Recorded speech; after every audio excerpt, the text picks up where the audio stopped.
Você aí sabia que toda central de injeção tem uma estratégia chamada autodiagnose? Não? Bom, então fica comigo nesse vídeo que eu vou te explicar como isso aí funciona.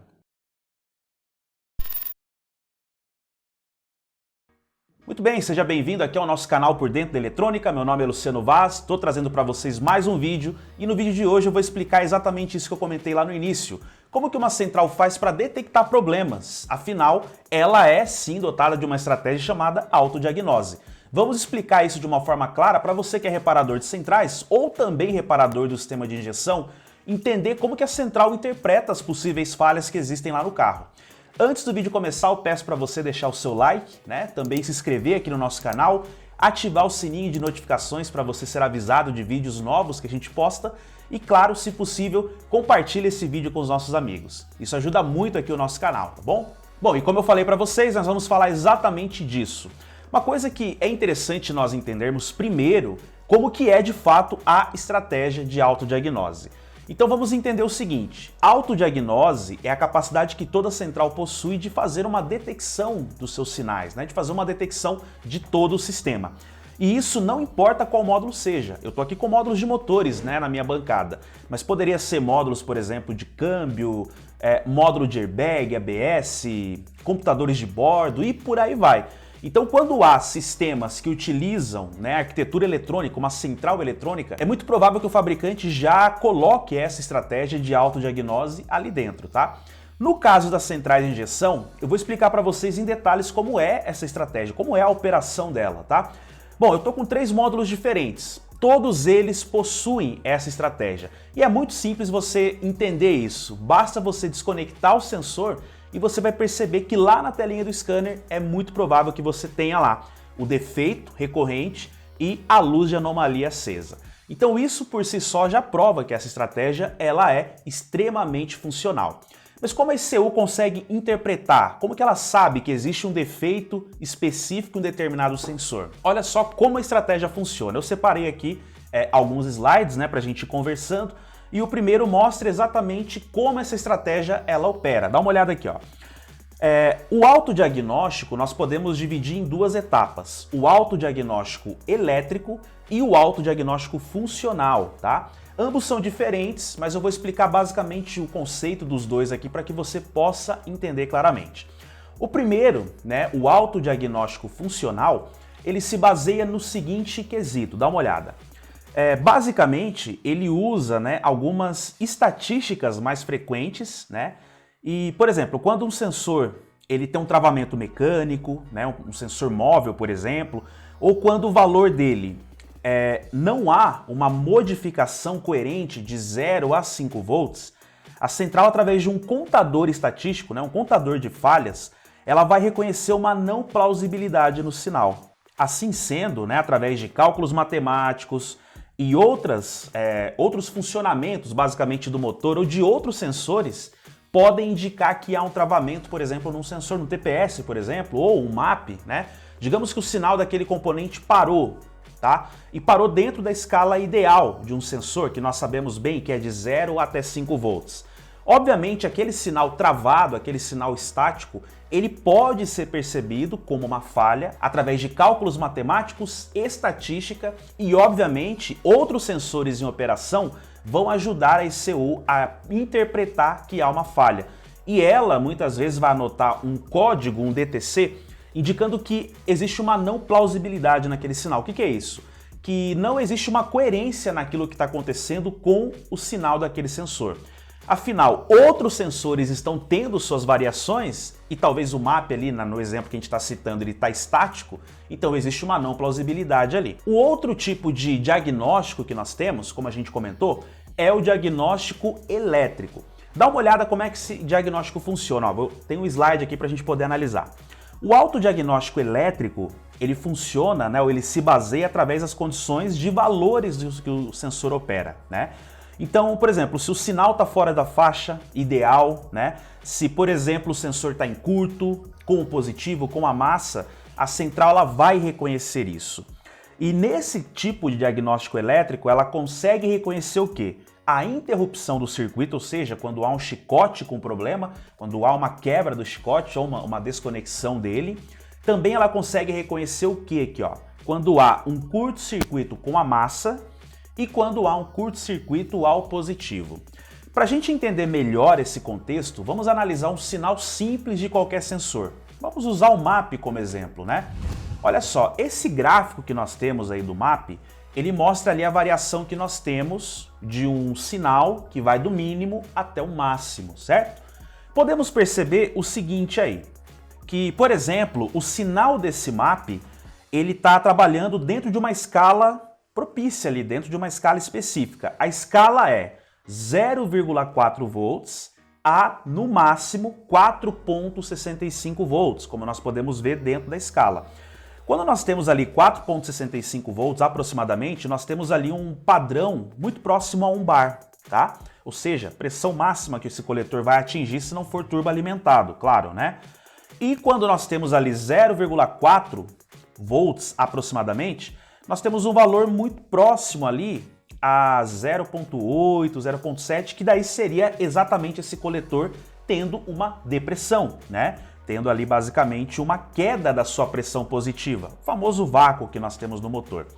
Mas conseguiram perceber um detalhe aqui? Um detalhe muito importante? O valor mínimo que esse sensor, ou que essa tabela, ou que esse exemplo nos mostra, ele não chegou a um valor igual a zero, cravado, né? Por que não?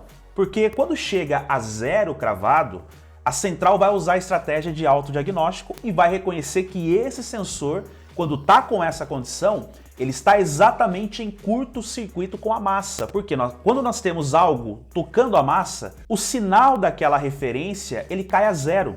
Então, quando, por exemplo, você tem um curto-circuito com a massa, a tendência é que esse sinal permaneça igual a zero. E, como consequência, essa falha, então, vai ser interpretada, reconhecida pelo sistema de autodiagnose. Vai acender a luz, vai entrar em recover e, principalmente, vai anotar um DTC. Agora, no caso contrário, se a gente olhar a nossa tabela aqui, né, ou seja, o gráfico do valor do MAP, que é o exemplo que a gente está dando, a gente consegue perceber que o valor máximo, o range máximo que ele atua, aplicando ali em torno de 1,0 bar de pressão, é algo em torno de 4,6, 4,7 volts. Por que ele não está chegando a 5 volts? Perfeito, porque ele não pode chegar a 5 volts. Se ele chegar a 5 volts, ou seja, passar desse range máximo de trabalho, essa pequena escala que sobra entre o 4,7, 4,8 a 5 volts, a central vai entender o quê? Existe um problema de curto-circuito com o positivo. Afinal, a alimentação que chega até os sensores é de 5 volts. E se essa alimentação é de fato o retorno que chega até a central, porque aqui a gente está falando do sinal do sensor, né? Se esse valor de 5 volts é o que retorna exatamente igual para a central, tem um problema. Ela já entende que ali existe um curto-circuito com o positivo. Então deu para entender? A estratégia é simples, é exatamente isso que a central usa para poder fazer as análises, né? Principalmente no autodiagnóstico elétrico, tá? Muito bacana, né? Se a gente pegar vários exemplos aqui e começar a fazer esses testes, ligar o módulo no simulador, entrar com o scanner, fazer ali pequenos curtos, né? Lógico, controlados, né? Curtos controlados para que você não tenha problema. Você vai conseguir perceber que quando o sistema atinge esses ranges, o 0 ou chega muito próximo a 5 ou exatamente a 5, acende a luz de ejeção e provavelmente o que você vai ter? Uma segunda estratégia em ação, tá? A estratégia do recover. Bom, o recover nada mais é, pessoal, do que um modo de emergência que esse veículo vai adotar quando tiver uma falha de algum sensor, uma falha crítica, né?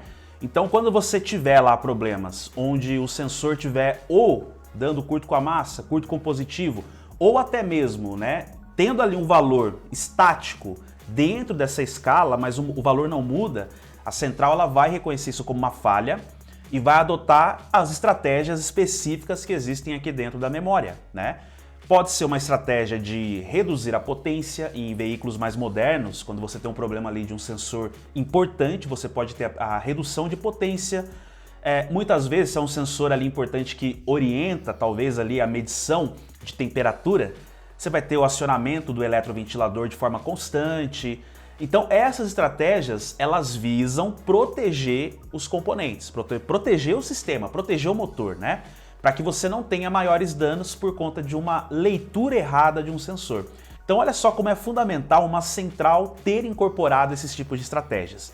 E como isso pode nos ajudar no diagnóstico? Simples, pessoal. Sabendo que os sensores têm geralmente um range de atuação, ou seja, um valor mínimo, um valor máximo para eles poderem trabalhar, e você tem, por exemplo, uma central entrando em recover constantemente, você pode ter um problema talvez do valor máximo atingido por esse sensor, do valor mínimo que ele talvez esteja atingindo, talvez o próprio sensor esteja com problema, ou até mesmo você tem um problema aqui no módulo, na programação, que está interpretando aquele valor de forma errada.